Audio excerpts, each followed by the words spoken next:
Like, hey Kyle, is it just me or are these spooky games really scary?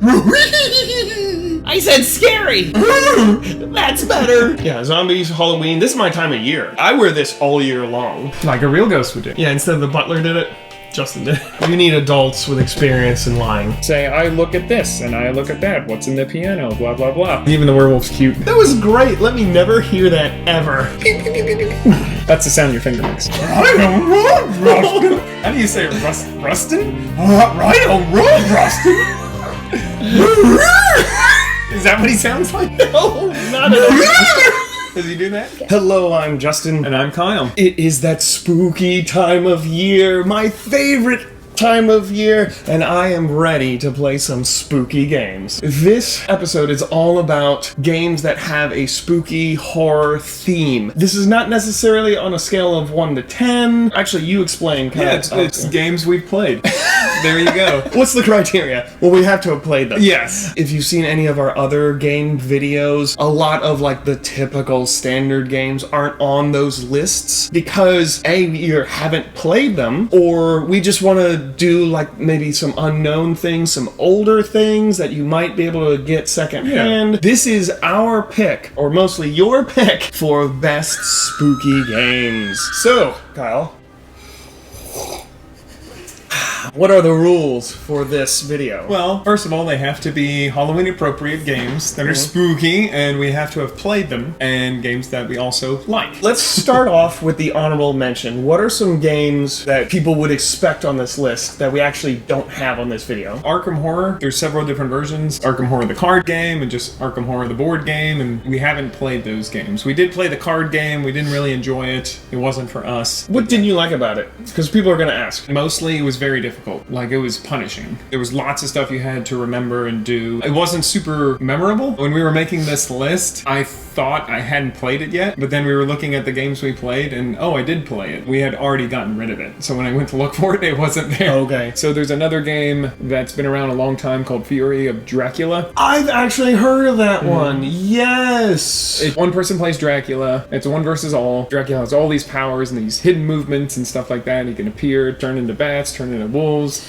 has these minions. We haven't played it, but I've seen reviews of it. I heard that they redid the rules, like the original was very complex and very, very crunchy, and they redid it and simplified a little bit, but it's still, compared to some of these other games, pretty complex. If it sounds like something you want, check it out. There's a lot of games that we have that would be on most people's lists. I think we should start right off the bat with Zombicide, because it's already appeared on Kyle's favorite list on 2 other videos. Links for those videos are in the description. Oh, so you've played this one? Yes. Thank you, mysterious lady in the sides. This is one of your favorite games ever. It was up there, not the tippy top, but top of dungeon crawls. Yes. So this is, like you mentioned, this is a dungeon crawl game. This is fully cooperative. This is the travel version, but I have the regular version. There's so many different varieties and versions of this game. Real quick, brief overview. Why this one? It's a cooperative nature. It's fast-paced. You're just chucking dice, which is just a fun mechanic. Multiple scenarios, lots of fun. Fully available. You have all the licensed expansions. Ninja Turtles, Thundercats. If you want to hear more about why he loves Zombicide so much, check out our other videos after you watch this one. Why did you like this one? I like the mechanic of the upgrade. I thought that was really cool. That was the first time I'd ever seen that in a board game. It just felt cool to like, now I have this bonus.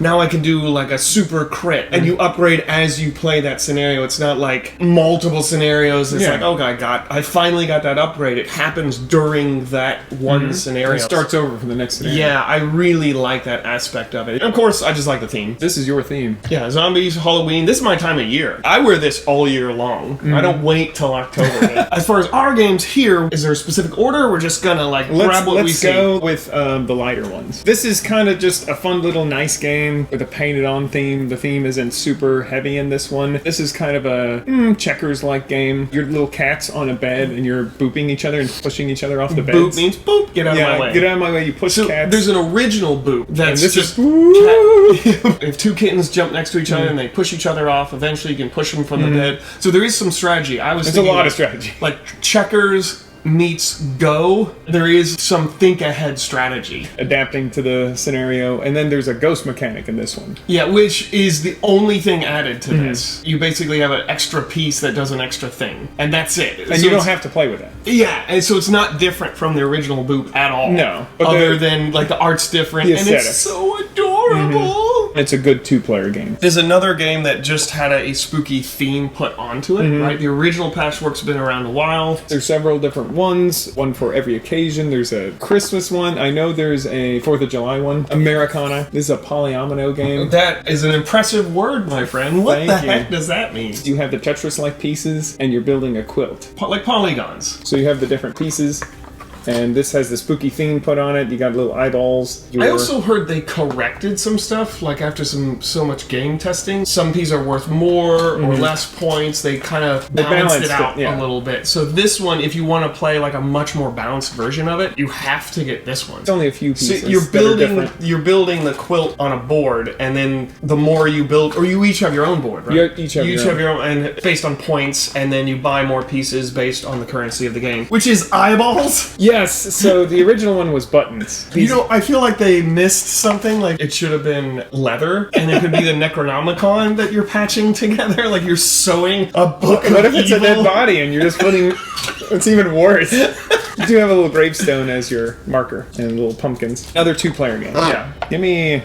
Let me pronounce it correctly. Geister Schatzsuchmeister. Is that a German? It is a German game. Geister Schatzsuchmeister. It's Ghost Fightin Treasure Hunters. You said it wrong. It's Geister Schatzsuchmeister, which is a German game, but the American or English title is Ghost Fightin Treasure Hunters. This is a kid's game, completely cooperative. You're going into a spooky house and you're trying to get the treasure out before the ghosts get you. So it's a kind of pandemic-ish game where you flip over a card and those are the rooms that get haunted, and there's super ghosts in there that you have to deal with, and you have to manage the ghosts, because if there's too many, they turn into a super ghost and you can't go in the room. And if the house gets overrun, you lose. Very simple, low rules. I believe all the characters are identical, so there's no special powers. You have to get a treasure and leave and go back in and get more treasure. So you do have these cute little ghost creatures that children love to put on their fingers. Yeah. And there's the big spooky ghosts. Oh, wow. He's like a flame ghost. Here.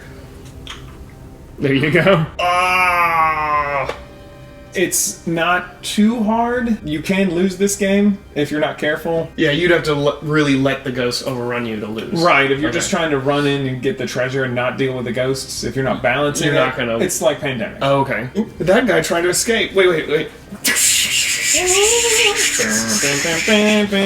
Hit the trap. Alright, the next one. Have you played Ticket to Ride? She's got a ticket to ride. This is Ticket to Ride, the Ghost Train. So this is in the Ticket to Ride series, but this is the kid version. So this is a simplified version of it. This one, your kid's in costumes. It's got the fun little art on it. You're in a town, and you are on these Halloween floats. And so you want to connect your floats. It's just Ticket to Ride. If you haven't played Ticket to Ride, it's a map of railroads.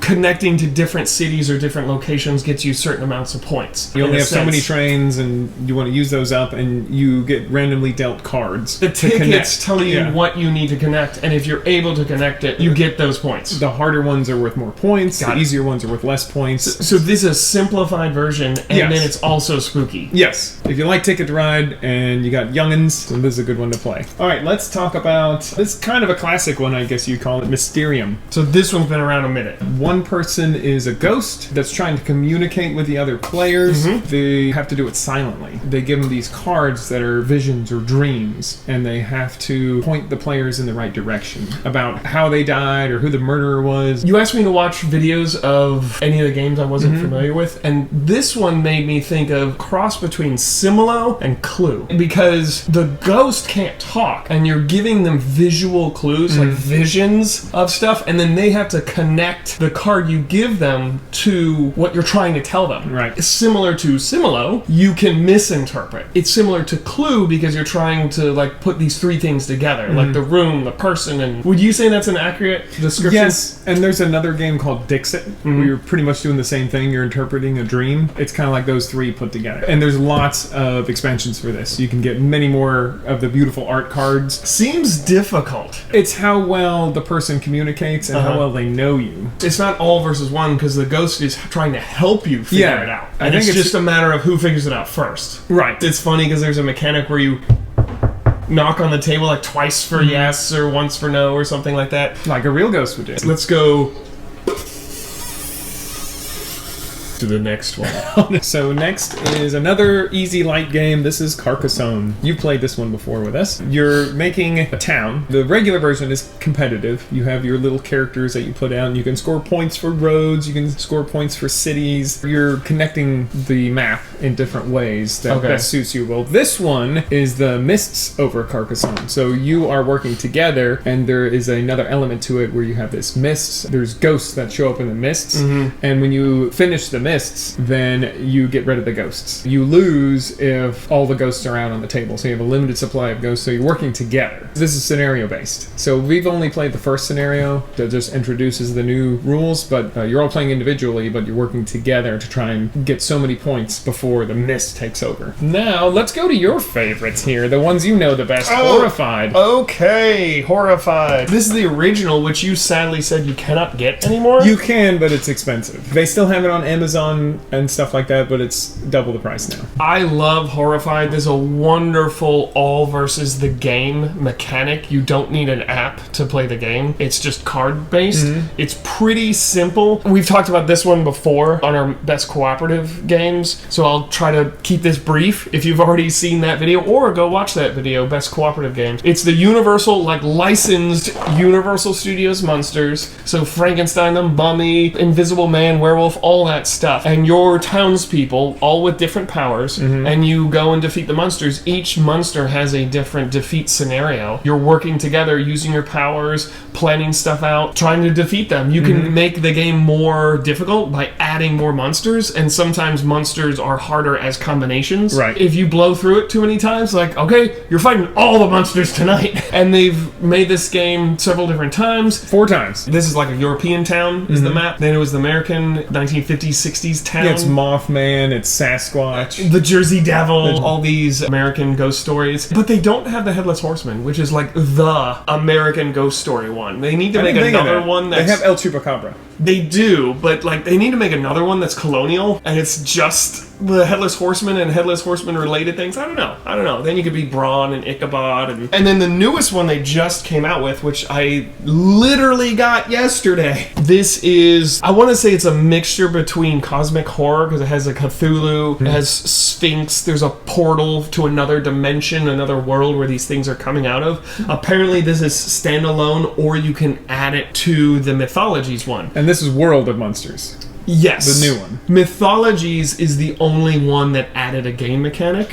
Otherwise, Classic and American are just reskins. And it's not a total reskin, because the monsters in American Monsters they're a little bit more complicated, some of them. Yeah. So they did change. It's different when, it's not a total reskin. The win conditions are different. But the game's the same. Yeah. And it's a pandemic-like game. So you pull a card, a bad thing happens, you go deal with the problem. And villagers come out and you have to help them, like, oh, we need to get you to the library. To save you, yeah, and then you get a reward. I really like it. It's totally cooperative. And it's pretty simple, the way it works. Yes, we played it with someone who's not a gamer, and they actually said after the experience, that one was actually pretty fun. I like it so much, I have them all. Readily available. You can get it, but it's expensive now. It's expensive now, which is sad. They've got to re-release it soon. Hope so. I just hope they don't update it, because that means I'll have to buy it too. So here's another classic one a lot of people know. This is like a $25 game. This is a party game. This is One Night Ultimate Werewolf. They've made several different versions of Werewolf. There was Werewolf, then Ultimate Werewolf. This is One Night Ultimate Werewolf, where you're dealt a role in a town and you're trying to figure out who the werewolves are. It plays pretty high, up to 10 on this version, but the other games can go even higher than that. So you can play in a huge group. What's the difference? One Night makes me think this is shorter? It's shorter, it's simplified. There's an app that tells you what to do. If you're this character, open your eyes. If you're the werewolf, open your eyes so you know who the werewolves are. Yes. So then it becomes a discussion game. The other So town folks, they're not the werewolf. Dealt a character, you don't show each other the character. No. Certain characters have special powers, right? A lot of the characters do, yeah. And the app walks you through everything. Like, you Yes. almost don't even need to read the instructions. I mean, I suggest it. But the app holds your hand through the whole thing. Yes, and the app is great. It's got the timer on it, very well integrated into it. So the werewolf, or werewolves if you have two, or isn't there a minion of the werewolf who lies for the werewolf? You're trying to lie and get someone falsely accused. Like, they could reskin this as the Salem witches and make it like a witch trial. You're trying to deflect from them, so you don't know who's telling the truth or not. Whereas everyone else is trying to figure out who the werewolf is. We have played this in a big group, and you have to watch people's tails. Some people give it away, some people smile at other people, and you'll find out, oh, they're the werewolves and stuff like that. So it's really neat. It's nuanced. Everyone thought I would be great at this game. I was terrible. I remember when I wasn't... I'm not the werewolf. Yeah, I was just like mustache twirling, I guess, the whole time. But when I wasn't the werewolf, I got accused of it. When I was the werewolf, they thought I was the werewolf. I was terrible at lying. I was terrible at telling the truth, apparently. Yeah, instead of the butler did it, Justin did it. Can kids play this game? It's harder just because of the nuanced accusing and the lying. Rules-wise, yes. Actual gameplay, Probably not. You need adults with experience in lying. So what is the major difference between the regular version and the one night? So this one continues on. There's elimination process, goes through the different scenarios until you actually find the werewolf or the werewolf wins. That one is just a one-shot. A few more rules, longer game time, and a lot more people. I didn't realize the art style was so different. Like, this one's very more realistic, and this one's stylized. Like, even the werewolf's cute. All right, let's go to a classic one, Betrayal at House on the Hill. This one's been around a while. They've done the original, the refined rules, and now they have a Scooby-Doo version. There's 3 editions. This is Betrayal at House on the Hill, 2nd edition. So this one had new art, and they cleaned it up a little bit. This is great for people who love horror movies and all the different genres, because what you're doing, you go into a haunted mansion and you're building the mansion as you go. It's kind of randomly sort of generated, sort of, because some tiles can only go on the main floor, some tiles have to be upwards Or outside.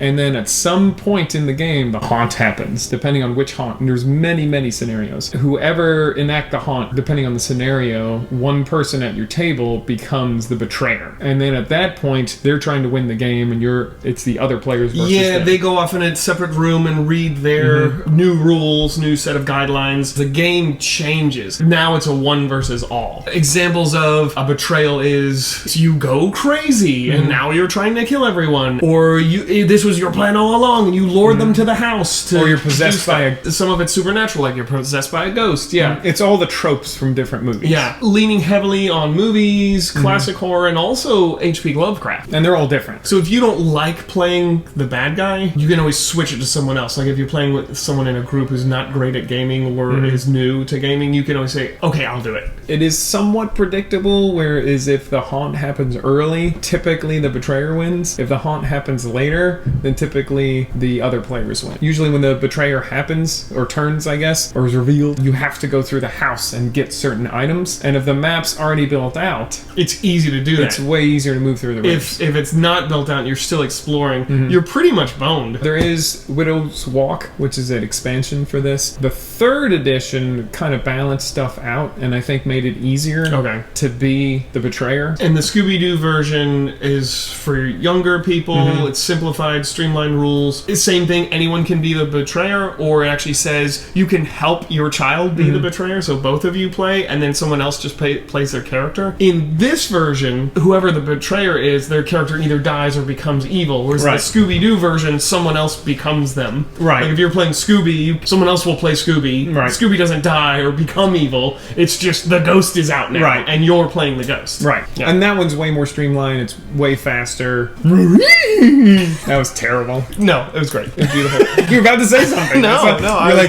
was thinking of the compliment I would tell you that would most benefit you. Don't do that again. That was great. Let me never hear that ever. All right, let's go to Mansions of Madness. So this is a survival dungeon crawl. So you're completely working together. The original version, the first edition, someone had to be the operator of the game. They controlled the monsters, they enacted when stuff happened and things like that. The problem with that, though, is they had to be perfect. They couldn't make a mistake, otherwise they would mess up the entire game. The second edition is the app driven. It works way better. You're using a lot of the app on it, which I don't like, but this one does have the board where you move the people around. And this is totally H.P. Lovecraft. Yes, it is in the Arkham Horror universe, and it's by the same people, the Fantasy Flight, that makes Arkham Horror the card game and all that stuff. There's tons of expansions for this. We're getting into the realm of the more crunchy, longer, not for kids, heavy games. Yeah, this one's a little spookier. The monsters are scarier. There's stuff like murder. There's themes that you probably don't want kids to like going insane and flesh eating. Yes, you don't want kids to talk about. Unless you do. You do you. You know, no judgment here. That might be a dinner conversation, right? There is a bit of randomness to this one. There is a scenario that if one particular thing happens, it's almost impossible to win that scenario. So we ended up playing that one multiple times till we finally won. And I felt like that specific scenario, it was so random. Like we just happened to get what we needed and we just happened to win. But this is a pretty fun game. It gets harder and I think there's the story that it goes through. Yeah. Because you're finding clues and you're getting weapons and then the monster comes and you don't really want to fight the monsters. You can if you have to, but they're probably going to hurt you pretty bad. You are building out the board on this one. The pieces are larger. It's not like House on the Hill where they're really small. The pieces are larger. The house that you're in, the mansion or whatever the scenario is, they are shaped differently. They're randomly generated. This is a game I can really sink my teeth into.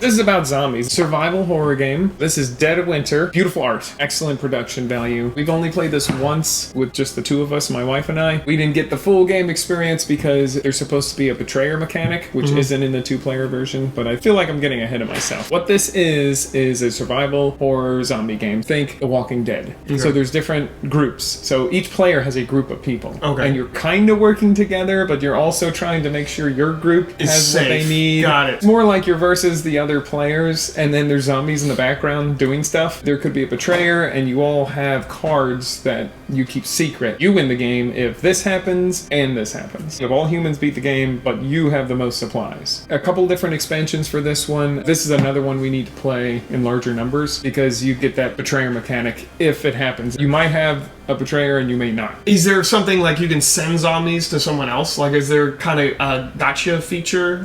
More the resources. Withhold resources, because you'll have a card that says you get this, and you tell people what it says. So there's not something like you throw a siren over at the you can enemy make camp, and then the zombies go there. You can make noise, and leave. You're still in this enclosed area. You still have to build stuff, so that can end up hurting you too. So you have to be really careful. You are together in one colony, but you're playing as a group of people. So I have my little group of people, and you have your little group of people. We are working together. We do have to build up our defenses in our base together. We do have to have enough food to feed everybody together. At the same time, you want to make sure your little group beats out the other guys together, depending on what your card says.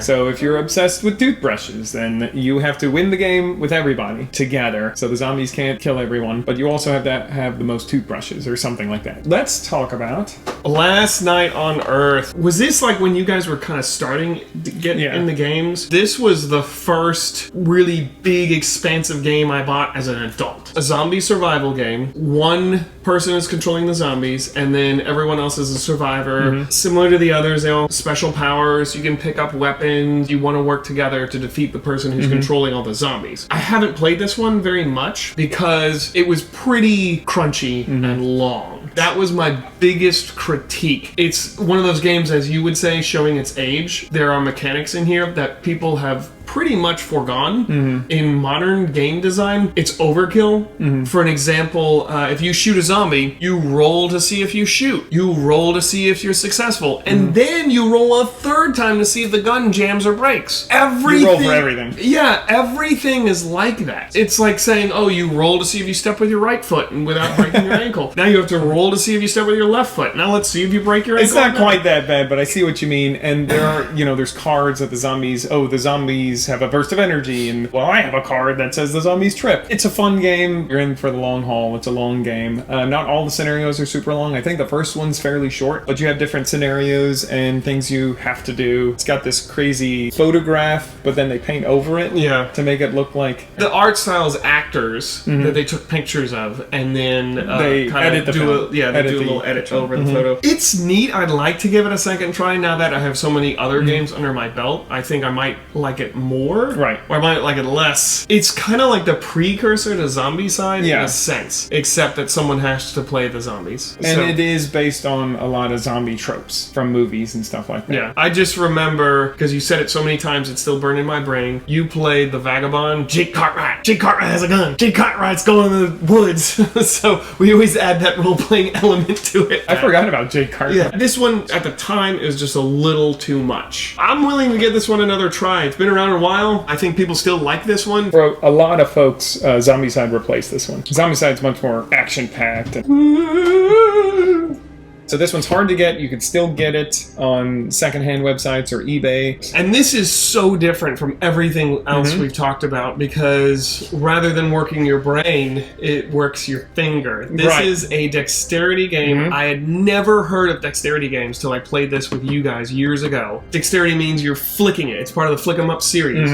And you actually, to shoot, you literally have to take a little wooden piece and flick it and hit a zombie. And if you knock over the little cardboard guy, then you hit They're plastic in this one. Oh, plastic. This was really cool, and it's like, whoa, I never even thought of a game like this. It's really, really neat. It's completely cooperative. There's a tower that randomly distributes the zombies, and then they move. So it's a little more complicated than the regular flick 'em up. You just pull something out, and like you stack the zombies in the tower, and you pull it out, and they all fall out. And then you wherever stand them they up. land, you just stand them up. Right, and that's how they move. That's how they encroach. And they're constantly moving, and depending on how many you take out and how much noise you make is how many come. Do they see you? That's another thing in this game. So the rules for how to move the zombies are a little more complicated than the regular Flick 'em Up, which, if you don't know, is a Western theme. Yeah, it's just you versus the other person. So. Yeah, that one's real simple. This is licensed. It has the Dead of Winter license to it, so it is the characters from Dead of Winter. It's completely cooperative. You don't want to make noise in this one because the zombies will come to you, so you can use a knife and everything, but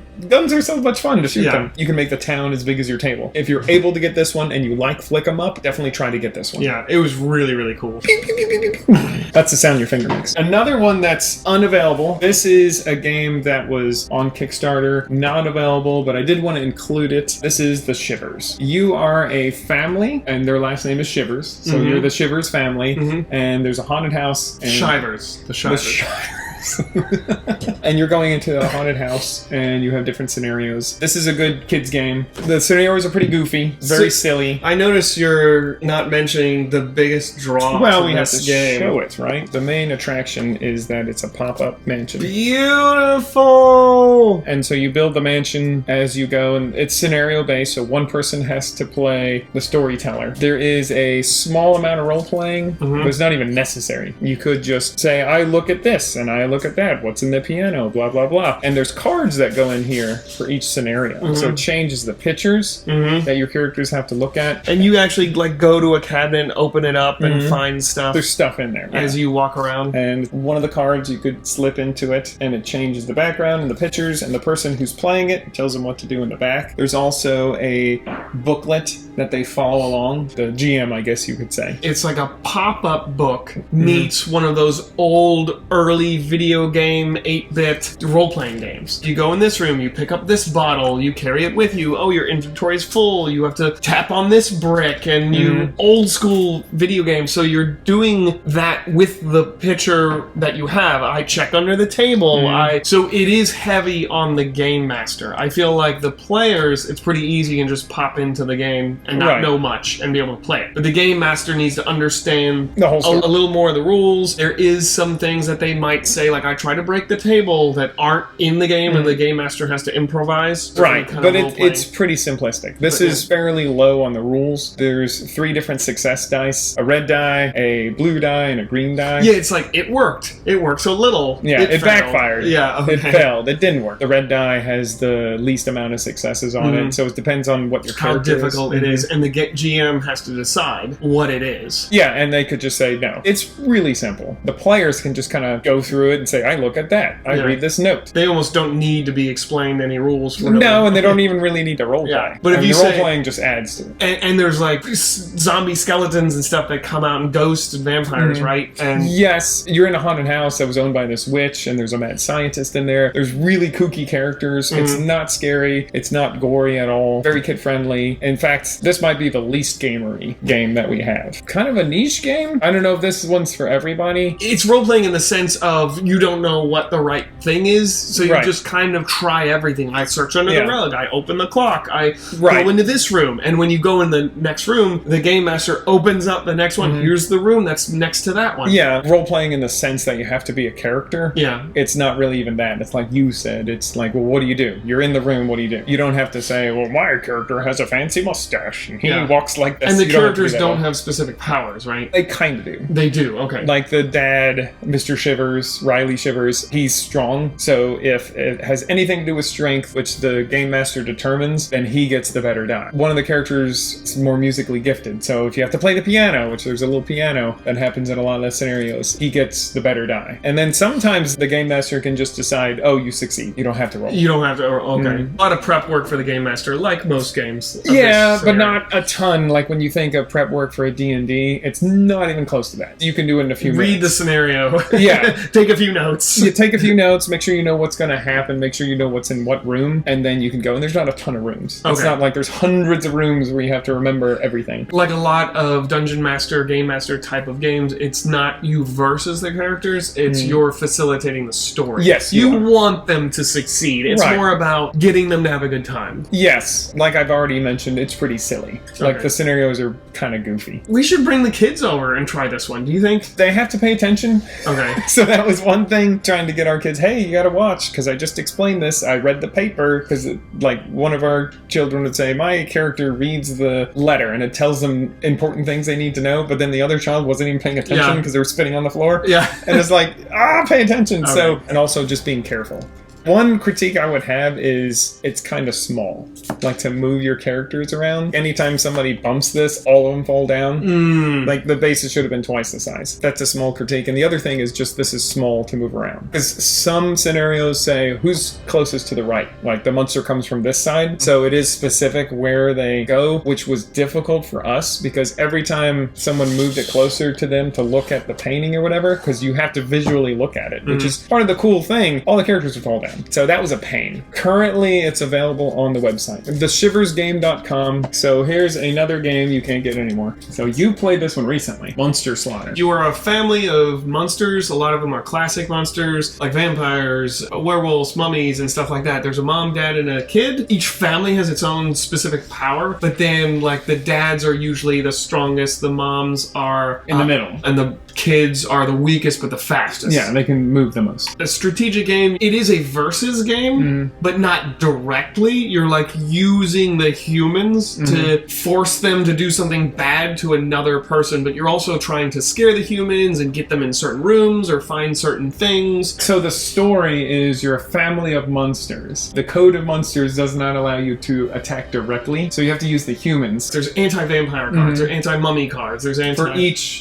family, and there's tons of families. We got the Kickstarter version with all the different families, the slashers, the aliens. Yeah, it's like royalty-free slashers are like Jason is the dad, Freddy's the mom, and Child's Play. Chucky is the kid, and that's how they kind of look. There's also betting mechanic, because you have to guess who's going to get slaughtered. Yeah, there's like your favorite victim, right? You keep that a secret. You want to slaughter that person second or third, and sometimes they don't reveal themselves till a certain time. Right, because they're in the rooms, so they hide, and you have to go get them. So you have to guess what it's going to be before anyone is in the room first, and then as they reveal themselves, as they move around the house, you're trying to make that happen. Yeah, you manipulate the odds. Let's say you find a character that you want to kill later, then you want to scare them and make them hide so they get away from the other players. Mechanically, this is pretty easy, but theme-wise, this is not for kids because you are, like, there's blood on the cards and stuff like that. It is timed, like, you only have so many rounds. My critique for this game is it was pretty much gotcha the whole time. You would have all these cool cards and then you can't use it ever. I felt like maybe it's because it was my first time and I didn't understand how to set it up to work, because the whole point is you're trying to sabotage me and I'm trying to sabotage you, and then you have anti-sabotage. So I lay this card, oh, this is really gonna get Kyle, and you're like, nope, I have this that wipes all things clean. So I felt like I had all these ideas of how to do stuff and none of them worked. Yeah, it's really reactionary. Yes. You have to get those cards and have them ready to go, but you may just not have those cards. So there is a fair amount of luck in this one. Yeah. The other cool thing is the bottom of the box is the room. That was unique. So you build out the room. And the house is kind of 3D because it uses the box. Yeah, and you have these walls you bust through, and you get points for a lot of stuff. You get points for the walls, you get points for how they're slaughtered in order, and then you can have special humans come in. You didn't get to see this, but there's a cop that can come in, Boulder and Scully, who can come in. Royalty free. Royalty free. You know, the Ghostbusters can come in and stuff like that. Royalty free Ghostbusters. Yes. This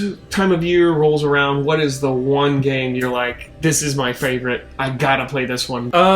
Probably Horrified. I think it's a fun cooperative game. And it's the most Halloween-y. Especially Horrified Classic. The most monstery. It's just fun. It's not too hard. It's not too difficult. I feel like it's right in the middle.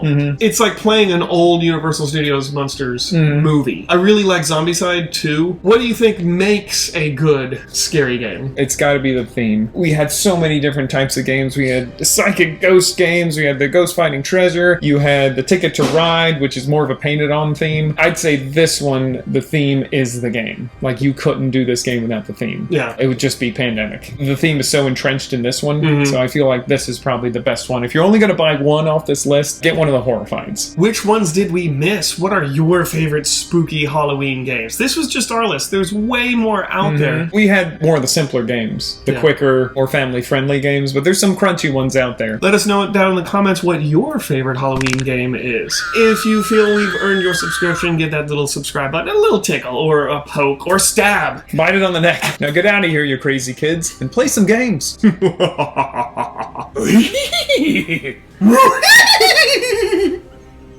That's possessed Scooby. Did I do it right? No, but I like it better.